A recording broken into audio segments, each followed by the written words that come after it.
व्यक्ति किसी से पूछने के लिए अगर कुछ डालता है वो भ्रम का निर्माण कर देता है। कोई भ्रम न बने और हमारी जानकारी में जो जो आए, आपका डबरा है, आपका मंदिर है, आपकी पीठ है, आपके देव हैं, कार्यक्रम आपका है, इसलिए आपसे मदद मांगने के लिए मैंने सहयोग मांगने के लिए, प्रार्थना करने के लिए बुलाया है आपसे। एक जो भ्रम सुनने में आया, एक ये था कि पूरे शहर में पास की आवश्यकता पड़ेगी, जबकि ऐसा नहीं है। जो पीठ का परिसर है या पूर्व का शुगर मिल का परिसर है, उसके अंदर वाहन लाने के लिए 11 तारीख से सिर्फ यहीं पर पास की आवश्यकता होगी, एक स्थान पर।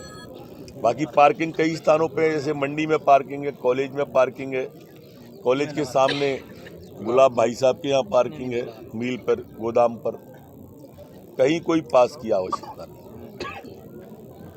लोगों को ये भ्रम भी बता दिया गया कि शहर के बाहर रोक दिए जाएंगे वाहन। पीठ परिसर के 500 मीटर के रेडियस में ही हम वाहन रोकेंगे। जैसे दतिया, झांसी, छतरपुर, टीकमगढ़, ललितपुर, झांसी के आने वाले वाहन, रेलवे क्रॉसिंग जो हमारी है, हड्डी मिल के सामने से आने वाला रास्ता, वहाँ पर भोजराज जी की जो मिल है और रावत जी का जो फार्म है, गणेशा रावत जी का, वहीं पे रोक दिए जाएंगे। उधर से आने वाले ग्वालियर और इस तरफ से आने वाले, चिनौर से आने वाले, भितरवार से आने वाले, ये सब मंडी प्रांगण के अंदर, कॉलेज प्रांगण के अंदर और सामने गुलाब भाई साहब के यहाँ पर जाके वहाँ पर पार्किंग करेंगे। हमारे कार्यकर्ताओं के, पत्रकार बंधुओं के, अति विशिष्ट लोगों के वाहन अंबेडकर पार्क से सीधे आके ये सामने जो मैदान आप सब देख के आए होंगे, उस मैदान की पार्किंग में वो पास वाले वाहन वहाँ आ जाएंगे। क्योंकि भंडारा चलने वाला है तो बड़ी संख्या में कार्यकर्ताओं की आवश्यकता पड़ेगी, तो इसलिए उनको ये भंडारे के पास ले आए। सबसे नज़दीक क्षेत्र तो मंडी का ही पड़ता है मंच के लिए, कथा स्थान के लिए, क्योंकि वो सीधा वहाँ से वहाँ निकाल दिया है, तो उसको इस तरह से कर दिया जाएगा। यहाँ पर जो है एक बात और आई कि बाजार बंद रहेगा, पता नहीं, अब उन सभी को प्रणाम है, मेरी सहानुभूति है जो इस तरह का कहते हैं, पर बाजार का कोई कनेक्शन नहीं है इससे। ये एकदम अलग हो गया है। कथा स्थान भी हमने इतना अंदर रखा है कि बच्चों की परीक्षा है तो उन्हें कोई दिक्कत ना है। वैसे तो कथा का समय जब प्रारंभ होगा, जब तक अधिकांश परीक्षाएं 12-1 बजे तक खत्म हो जाती है, 12 बजे तक खत्म हो जाती है। अब ये जो परीक्षाएं खत्म हो जाएंगी, पर उसके बावजूद भी हमारा स्थान इतनी दूर है, जो बस्ती से 100 मीटर 500 मीटर क्या और ज़्यादा दूर है।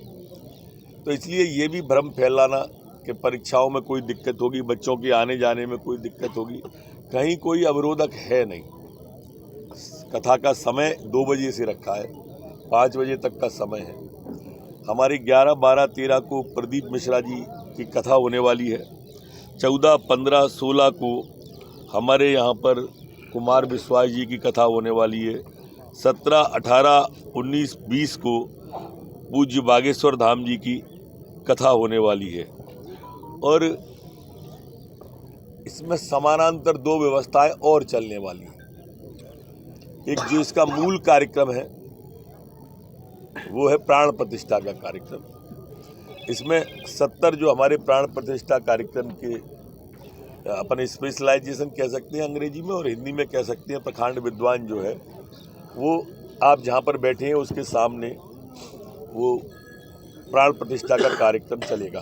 प्रातः काल से चलेगा ये। और आपने बगल में यज्ञशाला देखी होगी, यज्ञशाला में हवन चलेगा, जिसमें 1 लाख आहुतियाँ रोज गिरने वाली हैं।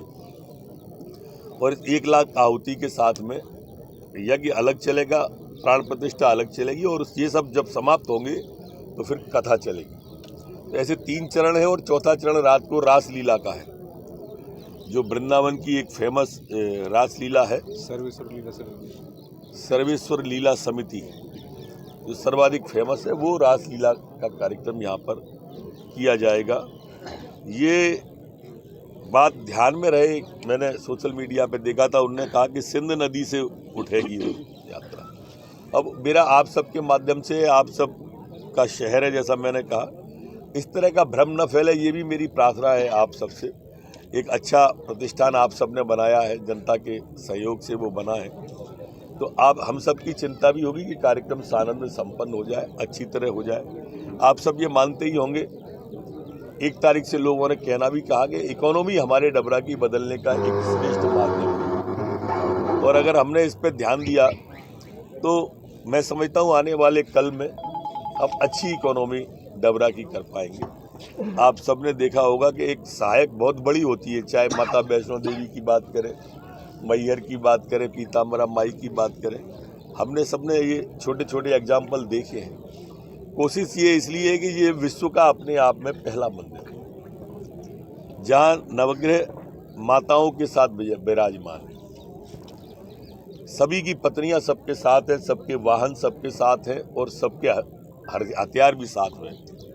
सभी मूर्तियां अष्ट धातु की हैं, एक एक मूर्ति 15-15 कुंटल की है, तो इसका अपना एक विधान है।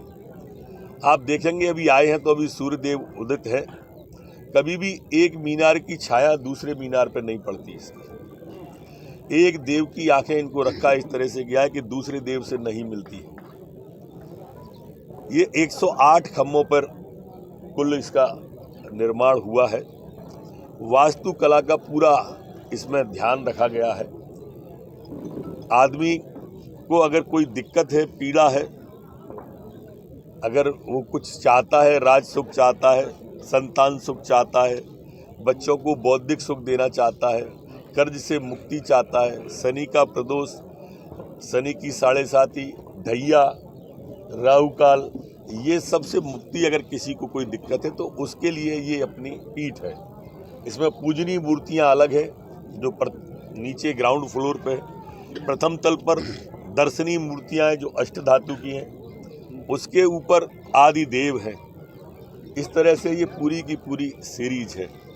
रथ यात्रा जो स्टेडियम से प्रारंभ होगी उसमें आगे हाथी चलने वाले हैं, जिन पे पहले हाथी पर हमारे धूमेश्वर जी सरकार धूमेश्वर महाराज रहेंगे और आचार्य बद्रीश जी जो इसके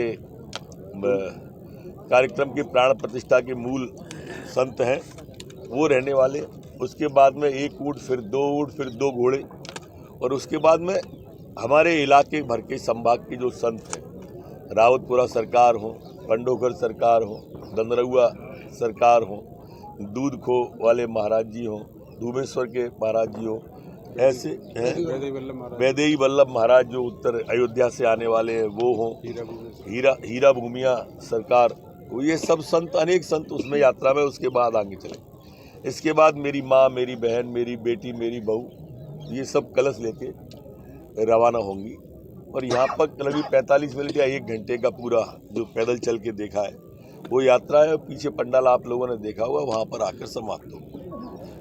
ये एक बार पुनः प्रार्थना कि कोई भ्रम की स्थिति न बने, और कोई आपके मन में कोई विषय आता हो तो ज़रूर पूछें, जिससे मैं कोशिश करूंगा कि कोई आपकी शंका का समाधान हो सके।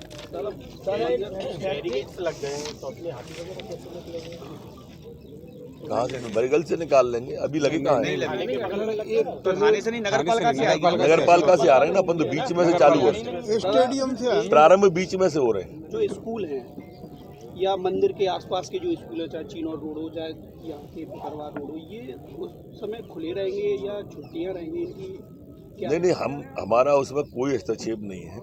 जैसे अभी एक मेरे को माननीय विनोद जी कह रहे थे कि अपने कार्यक्रम के कारण से बस स्टैंड बाहर चला गया, ऐसा नहीं है। ये बैरिकेड्स लगाने की और उसको हटाने की प्रक्रिया प्रशासन बहुत पहले से कर रहा है। उसका कारण ये है कि पुल को के बारे में आपत्ति किसी ने की है, जिसके कारण से वो पुल पे लोड कम से कम चाहते हैं। तो अब उसकी एक प्रक्रियाधीन है, और प्रक्रियाधीन है तो धीरे धीरे वो ठीक कर लेंगे उसको, मैं समझता हूँ थोड़े समय में। दादा एक सवाल है, गोरा घाट क्षेत्र के किसानों को ये भ्रम है कि 10 तारीख के बाद ये साखनी फैक्ट्री बंद हो जाएगी, इसको लेकर थोड़ा बताओ। ये उनका भ्रम ही है। भ्रम आपने कहा वो सही है, भ्रम ही होगा। उसको आप दूर कर दें। कोई भी फैक्ट्री बंद नहीं होने वाली है, सब यथावत चलने वाली है, सब काम यथावत चलने वाले हैं। ये पोर्शन बिल्कुल अलग है, ये पोर्शन बिल्कुल अलग है। जिसको आना है यहाँ आने के बाद में इसको शहर से कोई मतलब ही नहीं बचेगा। यहाँ आएगा, सुबह आ जाएगा तो भोजन करेगा, नाश्ता करेगा, कथा सुनेगा, विश्राम करेगा। दादा, सिटी की व्यवस्था में यहाँ पे बताया जा रहा है कि सिटी की जो व्यवस्था है इसमें